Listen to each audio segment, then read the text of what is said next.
Good morning and welcome back to Margin. This morning we're going to talk about your habits becoming your legacy. So let's jump right into it.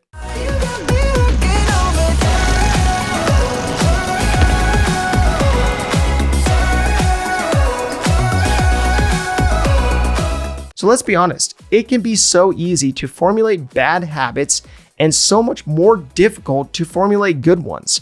So once you have a money manifesto that we went through in the last episode, and you have decided to make the necessary changes in order to change your habits, how do you go about removing those aspects that are no longer welcome in your world? So I would recommend looking at 3 different approaches to make a change with your habits. These I have each used and would recommend in your world. The first one's swap, the second one is schedule, and the third one is separate. So the first one is swap.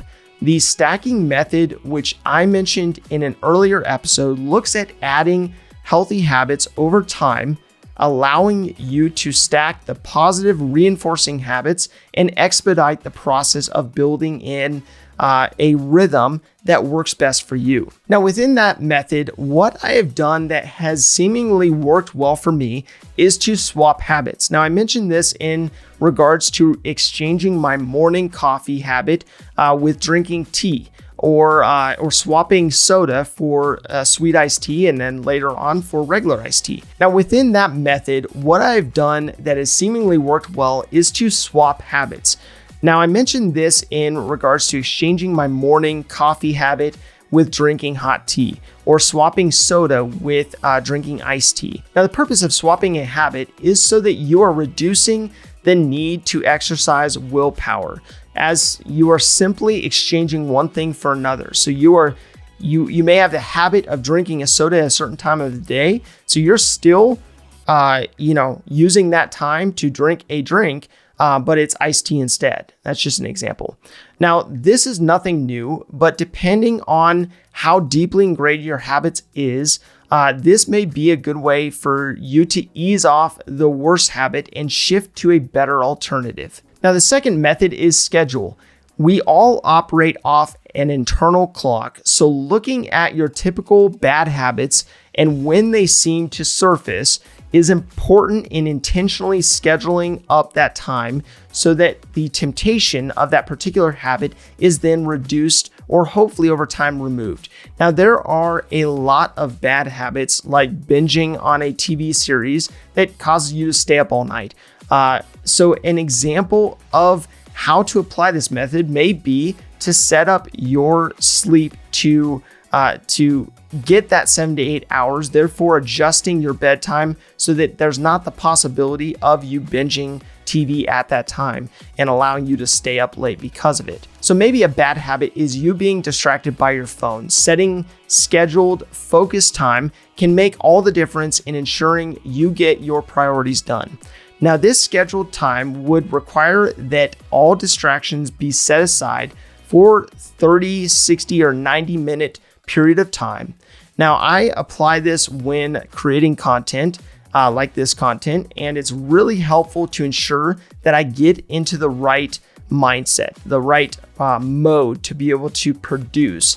Now, this means that I'm able to use that time to study, to write, to read, and I spend my jam sessions, is what I call them, in 90-minute intervals in a specific location with noise-canceling headphones and without distractions accessible, like my phone, which ends up being a big distraction for me. I know that this method in particular requires a lot of discipline to set the schedule that works best to avoid the pitfalls of the habits you may be tempted by, but this can be a huge difference in ensuring that you are addressing each habit and how you schedule your time. Now, the third method is separate.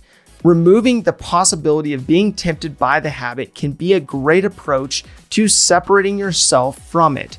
Now, instead of just changing your bedtime so that you don't eat junk food at night when you're susceptible to eating junk food, you may consider removing the junk food from the house altogether. Now, setting up this kind of distance can then allow you to think less and less about the habit being that it's not going to constantly be in your sphere and be something that you're tempted by. Now, making the good habit easier to access and the bad habit more difficult to access can also be an effective step within this method to move you in the right direction. Now, you may have heard of people who are trying to get out of debt and they cut up their credit cards in order to make those lines of credit much more difficult to access. Now, that's just an example of that, where you're removing it from your sphere so you're not tempted, by it. So separating yourself from the ease of partaking in a bad habit can make a huge difference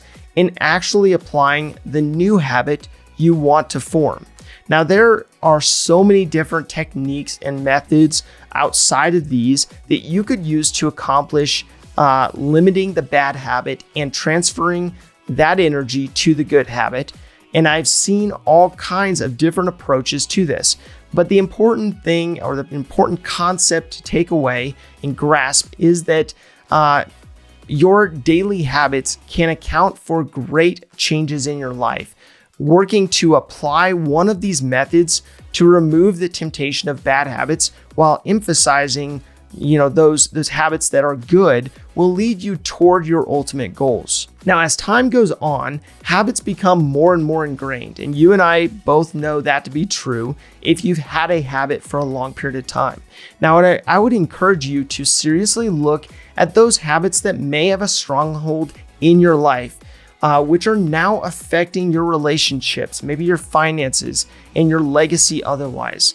Now, there are so many things to distract us and to derail us in life that it's so important to ensure that you are keeping a close eye on your habits, as they will take on a life of their own if you allow them to do so. Now, my call to action today is to apply one of these 3 methods to your money, looking at the bad money habits that you have that need to be replaced with good ones in order to align those habits with the legacy that you ultimately want to have. If this information is helpful to you, please do like, subscribe, and hit the notification bell so you're reminded to come back on a daily basis and improve in managing your personal finances. Thank you for your time. Enjoy your day, and we'll see you back here tomorrow.